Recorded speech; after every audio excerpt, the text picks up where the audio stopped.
രാവിലെ ഒരാൾ ചക്കയുടെ ഒരു തുണ്ടം തന്നതാണ് കേട്ടോ. അതെല്ലാം വെട്ടി എടുത്തത് ചേട്ടനാണ്. ചുളയെല്ലാം പറിച്ച് പാത്രത്തിലാക്കിയിട്ടുണ്ട്. ഇനിയത്തെ ജോലി എൻ്റെതാണ്, അത് അരിയുന്നത് എൻ്റെതാണ്. ഞങ്ങൾ രണ്ടുപേരും കൂടാണ് ഇത് വൃത്തിയാക്കുന്നത്. ചേട്ടൻ ഇതെല്ലാം എടുത്ത് ഈ പാത്രത്തിലോട്ട് ഇട്ട് തരും. ഞാനിവിടെ ഇരുന്നിട്ട് ഇതെല്ലാം അരിഞ്ഞ് വൃത്തിയാക്കി എടുക്കും. അരിഞ്ഞതിന് ശേഷം കാണാം. ചക്കയെല്ലാം അരിഞ്ഞ് വൃത്തിയാക്കി എടുത്ത്, ഉണക്ക സമയമായതുകൊണ്ട് ചക്കയ്ക്ക് ഇച്ചിരി വെള്ളം കൂടുതൽ ഒഴിക്കണം. വേവണ്ടേ, മഴക്കാലമായാലും അത്രയും വെള്ളം വേണ്ട. അതിൻ്റെ കൂടെ ഉപ്പ്, ഞാൻ ഉപ്പ് നീരാണ് ഉപയോഗിക്കുന്നത്. ഉപ്പ് നീരും കൂടെ കുക്കറിലൊഴിച്ച്, ചക്ക വേവിക്കുന്നതും കുക്കറിലാണ് കേട്ടോ. കുക്കറടച്ച്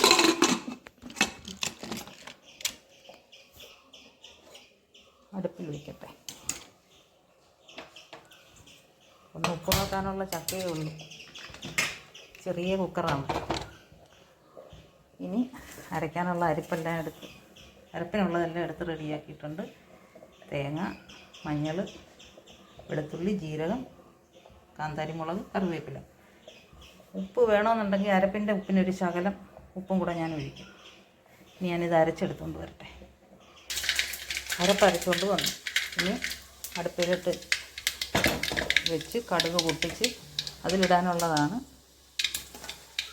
കറിവേപ്പില. ഈ മുളക് ആദ്യം ഇടും. മുളകൊന്ന് പൊട്ടി കഴിയുമ്പോൾ കറിവേപ്പില അരച്ചിട്ടുണ്ട്, എന്നാലും അതിൽ കിടക്കുന്ന ഒരു ഭംഗിക്ക് വേണ്ടി ഇട്ടിട്ട് ഇനി ഇതിനകത്തോട്ട് അടുപ്പ് തട്ടിയിട്ട്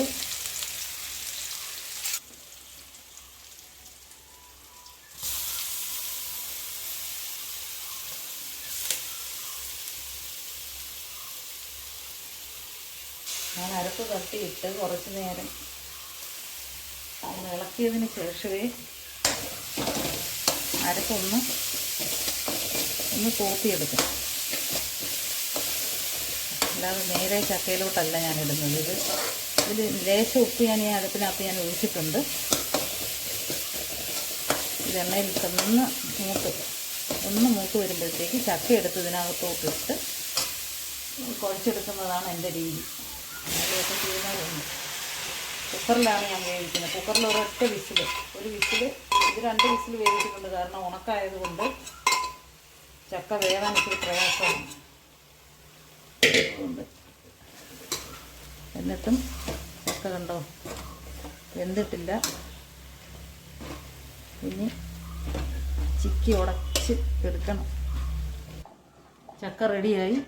ഇനി ഒരു ശകലം പാത്രത്തിലോട്ടെടുത്ത് ഞങ്ങൾ രണ്ടുപേരും കൂടെ ഒന്ന് കഴിക്കട്ടെ. ഒത്തിരി ഒന്നുമില്ല. ചേട്ടനാണെങ്കിൽ ഒരു ചക്കക്കുതിയനാ. ഇച്ചിരി മീൻകറിയും കൂടെ എടുക്കട്ടെ. മത്തിയാണ് കിട്ടിയത്. മത്തി തേങ്ങ അരച്ച് കറി വെച്ചതാണ്. കൊച്ചുമത്തി ഉണ്ടമുളകും ഒക്കെ ഇട്ട് കറി വെച്ചത്. മത്തിക്കറിയും ചക്കയും കൂടി ഞങ്ങൾ കഴിക്കട്ടെ കേട്ടോ. എല്ലാവരും ഇഷ്ടപ്പെടുകയാണെങ്കിൽ ലൈക്ക് ചെയ്യണേ.